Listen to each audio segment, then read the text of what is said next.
ഏറ്റവും കൂടുതൽ തെരഞ്ഞെടുപ്പുകളിൽ മത്സരിച്ചതിന് ഗിന്നസ് ബുക്കിൽ ഇടം പിടിച്ചയാൾ പിറവത്തും പത്രിക നൽകി. സേലത്ത് താമസിക്കുന്ന മലയാളി കെ പത്മരാജനാണ് ഇന്ന് പത്രിക നൽകിയത്. ഉപതെരഞ്ഞെടുപ്പിലെ ആദ്യ പത്രികയും പത്മരാജന്റേതായിരുന്നു.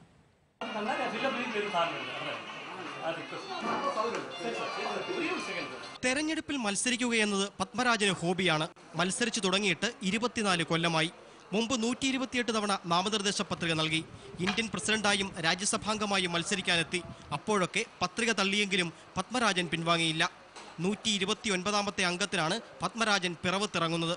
ഒറ്റ ലക്ഷ്യമേയുള്ളൂ, വോട്ടൊന്നും വേണ്ട, ലോക റെക്കോർഡുകൾ സ്വന്തം പേരിൽ നിലനിർത്തുക.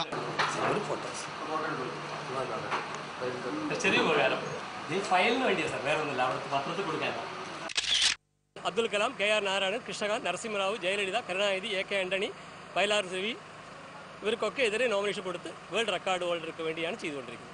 പത്രിക സമർപ്പിച്ചു കഴിഞ്ഞാൽ പിന്നെ പത്മരാജനെ മണ്ഡലത്തിലെങ്ങും കാണില്ല. മറ്റെവിടെയെങ്കിലും പത്രിക സമർപ്പിക്കാനുള്ള ഓട്ടമാണ്.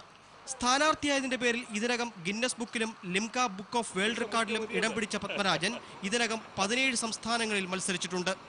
ഏഷ്യാനെറ്റ് ന്യൂസ്, പിറവം.